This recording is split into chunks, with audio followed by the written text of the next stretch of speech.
What's up, besties, and welcome back to another episode of Love and Money Talks, a space where we share real life stories about money matters in relationships. The past few weeks have been quite incredible and eye-opening for me. I don't know about you guys, honestly. I keep playing back that episode that I filmed with Joey where she spoke about how she returned not just one but two of their cars for them to keep afloat as a family. And I keep thinking to myself, am I strong enough to be able to make such decisions? Am I determined enough to be able to make such decisions? Am I even committed enough to be able to make such decisions? And it's one of those things that actually led me to this video. Have you ever found yourself in a space where you say to yourself, I'm going to save this much amount of money, invest this much amount of money at the end of the month or at the end of the year, but come end of the year and you have absolutely nothing, or end of the month and you find yourself thinking, there's no way I'm going to make it this month, I'm going to have to push it to the next month. I have found myself there. I say I'm gonna save this X amount of money every single month for the duration of the year, and to be honest, sometimes I win, sometimes I almost win, and other times I completely fail. Now, I wanted to sit here today and share with you guys what I have been doing differently that has helped me to start building up my savings as well as my investments. So in today's episode, we're essentially going to be talking about how to stay out of debt. I know. I'm not saying how to save money, because guess what? If you're staying out of debt, it means you have a little bit more liquid cash that you can use to save money. And I feel like the more we say, I need to save money, I need to do this, I need to do that, it becomes such a normal thing to say that our brain doesn't even register that anymore. So it becomes a thing we say but just never do. Without wasting any more time, there's no guest, it's just me. But let's get on with this video. Money line, I'ma run it every time. Give me mine, going up, need no decline. Money line, I'ma run it every time. At the beginning of the year, we were able to pay off all of the debt that we had in our names. Store cards, credit cards, personal loans, all of that not so fun stuff. We were able to settle that. Some took much longer than others, but what matters is we were able to get out of debt, with the exception of our mortgage. And when I tell you that it has been quite the experience, I mean, it has been quite the experience. We were in debt for so long that we were used to budgeting to pay for a debit order, budgeting to pay for a personal loan, budgeting to pay for a car repayment, budgeting to pay for this or the other thing, to a point where when we were now in a space where we didn't have any debit orders coming off of our accounts, it was a bit weird, very new territory for us. And I found myself in a space where I was thinking, now what do I do with all this free cash? And of course, the first thing was I need to save the money. I really need to save the money, but I didn't have any like specific goals in mind. A few months went by and you guys know the story. My car broke down and it wasn't mobile for a little over 2 months. And in the same breath, around the same time, we were able to pay off the car, which again was fantastic. Now, fast forward to a few months later, it's been great. It's been fun. You know, I've been driving the car. Everything's great. I'm loving being back in my car. It's all peachy creamy until something else happened. I was so over it to a point where I actually had spoken to Dizzy. I'm like, I cannot live like this. I need a reliable car. I need a car that I can drive from point A to point B without being stressed out that it's going to break down for whatever reason. I wanted a new car. And I'm saying new because I really wanted a brand new car. I didn't want a secondhand car, even though I'm a complete advocate for secondhand car. And so I said to him, I think I can afford to buy a new car. We should be fine financially. It shouldn't rattle our cage all that much. And so we agreed. We went to Kia because, oh my gosh, you guys, the Kia Carnival, I 100% love that car. It's everything and more. Simmered on it for a little bit and then we went back and did the application. Sure enough, the application was approved. I was going to sell my Q7 at the time. They called me back and, you know, they let me know the installment was going to be, wait for it, 15,000 and some. What? I don't remember exactly, but it was 15,000 and something.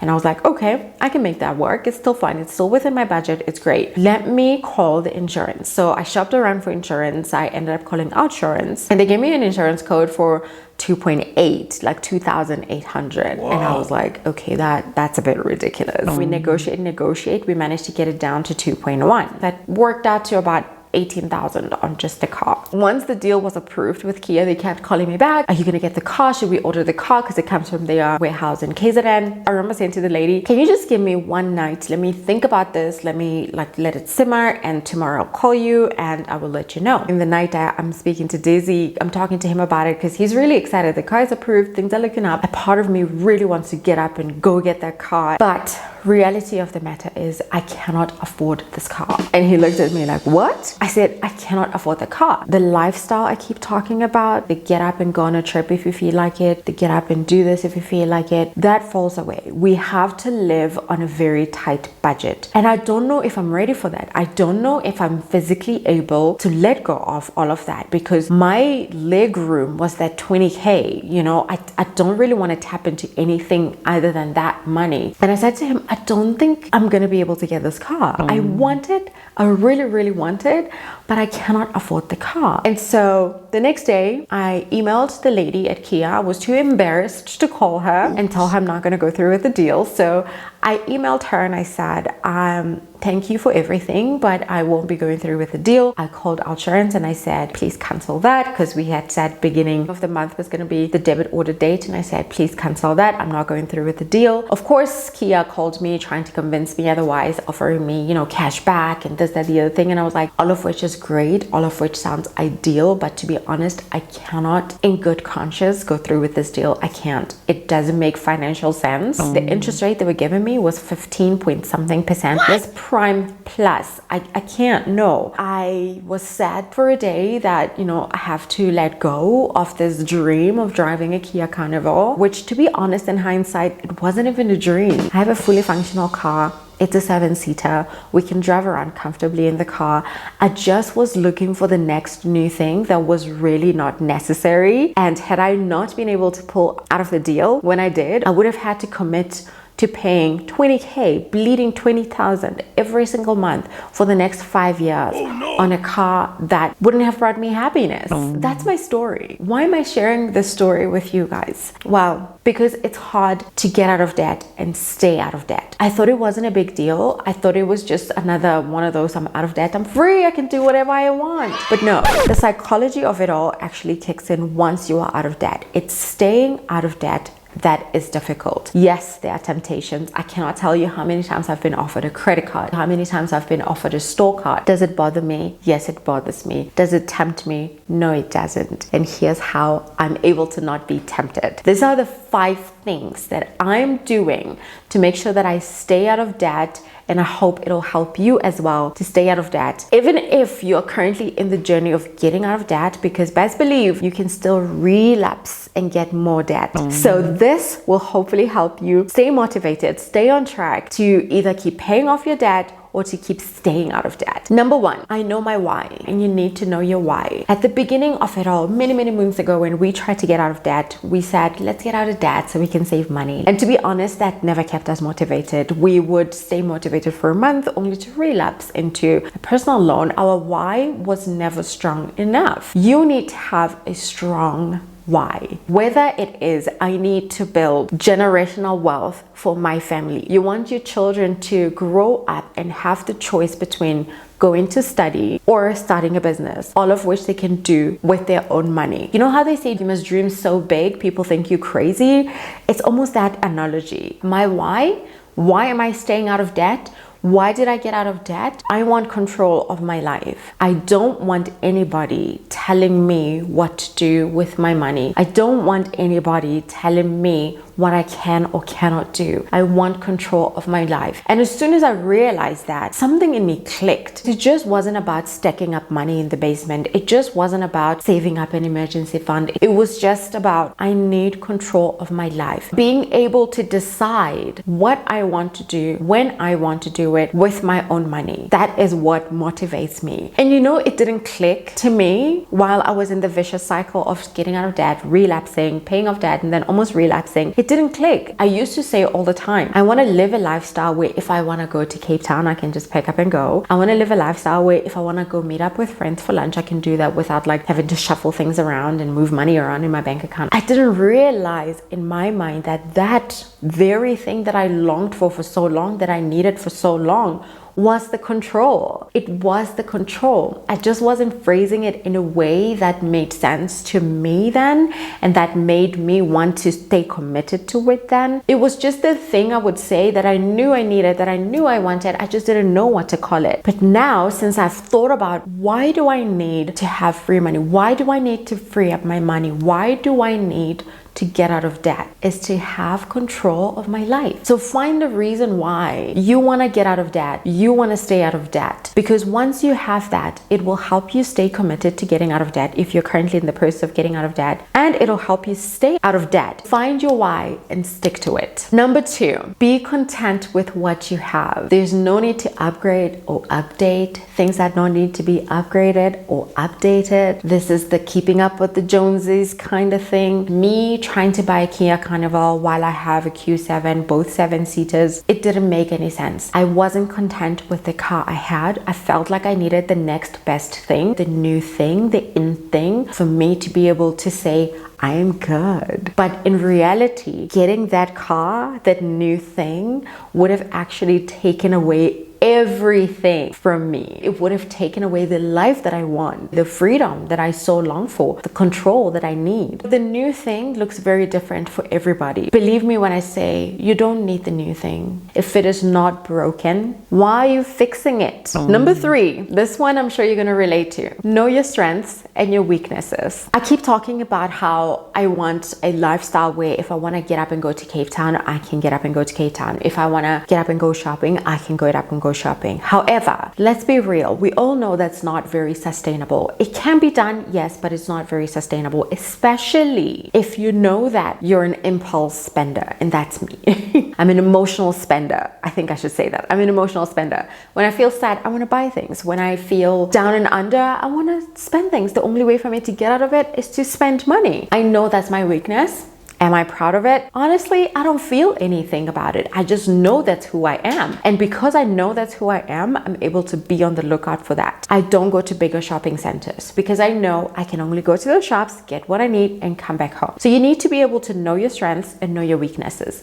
My strength is that I'm not moved by what social media is doing. I don't follow trends. I think that's one thing that my mom did so well with me, even though at the time as a teenager, I was like, she's ruining my life. I'm not influenced by what people do if it doesn't benefit me. And yes, I do give myself an allowance because I need that leg room to be able to breathe. Otherwise, I feel like I'm being choked the whole entire time. But at the same time, even that leg room, I don't just use it on things because it felt good. So know your strengths and know your weaknesses and keep yourself in check. Number 4. This one is going to be very difficult, especially for our generation, because we are the now generation. We want it and we want it now. But learn to be patient. Learn to be patient. Honestly, that one is self-explanatory. There's been so many moments where I leave the house with the kids or with Dizzy Basil or just by myself. I go to the shops to buy whatever. The other day I was looking for shoes for Bonolo, and of course I'm in a clothing store. I saw so many things that I wanted, all of which I didn't buy because I'm learning to be patient. How I get through this, I go to the shop, I see something for the first time and it's love at first sight. I really, really love it. I really want it. I want to need it. And I want to buy it now. I let it simmer for a week. I will go back home, carry on with my life. If after 1 week I still really want it and I know that I'm gonna use it, then I'll go back and I'll buy it. If not, then it is what it is. I need to calm myself down. I need to get myself out of this. I want this, I need this, I want to buy this now, because I don't. All of that is not true. So learn to be patient. This is obviously my example with clothing because that's my weakness. To you, it might be fast food. It might be airtime. It might be daytime. I know. You're gonna sit there and think, but I need it. Do you need it though? Whether it's shoes, makeup, we need to learn to be patient. See it, like it, all of which is great, but let it simmer. Don't see it, like it, and get it. No. See it, like it, let it simmer. And if you're convinced, then get it. Always in that order. It'll keep you honest. It'll actually help you get to a point where you can get through the month and still have extra money left over in your account. You will be able to start saving money because guess what? When you have leftover money in your account, you can then throw that into your savings account. The 5th and final one, create a plan, commit to the plan, and follow through. So many times myself and Dizzy have said we need to get out of debt. We write down all the debt in an Excel spreadsheet. We even make it like from smaller to biggest, snowball effect, and we're like, let's do this. And like 2 months later, we've fallen off the wagon. I know, even when I'm not in debt, I still manage to fall off the wagon. Be honest and tell me in the comment section down below, how many times have you said, this month I'm gonna save X amount of money, and then come end of the month and you don't save that much amount because you either going out for a girls trip, you saw this pair of shoes, or you're convinced your little one needs another pair of leggings. There's always something that sounds so legit in the moment, sounds so necessary in the moment, but is it actually necessary, or is it just another thing to derail you from your plan? I know for a fact I've been getting derailed by things that I deemed necessary